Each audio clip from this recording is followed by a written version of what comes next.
नमस्कार दोस्तों, आइए जानते हैं महाभारत में परशुराम ने अपनी मां की हत्या क्यों की थी। ये घटना भी हैरान करने वाली है। हालांकि परशुराम के बारे में एक बड़ी खास बात यह है कि उन्होंने अमृत का वरदान मिला हुआ था। उन्होंने रामायण और महाभारत दोनों में अपना असर दिखाया था, इसलिए उनकी जिंदगी में कुछ किस्से महाभारत से जुड़े तो कुछ रामायण से।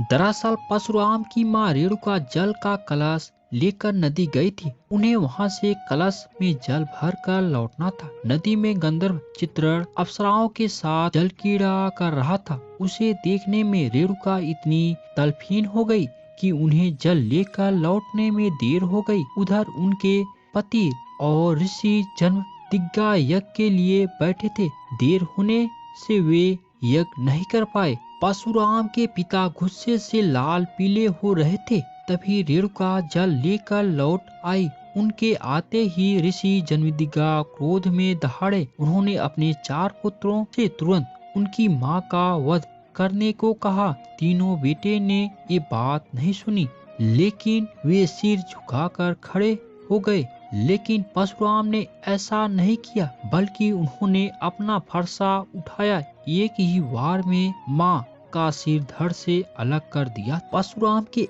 ऐसा करते ही हर कोई स्तब्ध रह गया। उनके पिता को उम्मीद नहीं थी कि परशुराम उनकी आज्ञा मानने के लिए यहाँ तक जा सकता है।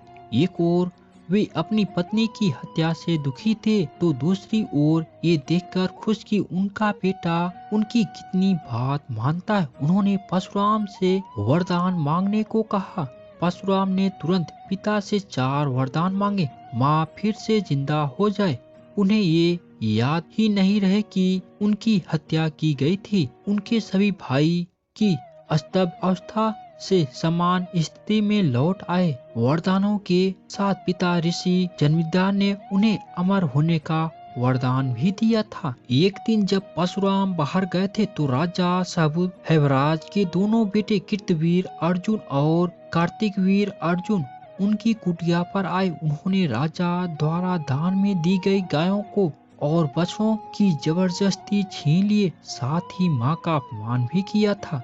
दुर्वासा की भांति परशुराम भी अपने क्रोध अस्वभाव के लिए विख्यात थे। 21 बार उन्होंने धरती को क्षत्रिय विहीन किया। हर बार हताहत क्षत्रियों की पत्नी जीवित रही और नई पीढ़ी को जन्म दिया। हर बार क्षत्रियों को मारने के बाद वे कुरुक्षेत्र की 5 झीलों में रक्त भर देते थे। अंत में पिंजरों की आकाशवाणी सुनकर उन्होंने क्षत्रिय से युद्ध करना छोड़ और तपस्या की ओर ध्यान लगाए थे। रामायण में उनका जिक्र तब आता है जबकि राम ने सीता स्वयंवर में शिव का धनुष तोड़ा था। तब वे नाराज होकर वहां आए थे, लेकिन राम से मुलाकात के बाद समझ गए कि वे विष्णु के अवतार हैं, इसलिए उनकी वंदना करके वापस तपस्या के लिए चले गए थे। अगर जानकारी अच्छी लगी तो लाइक सब्सक्राइब करना ना भूलें। सुनने के लिए थैंक यू।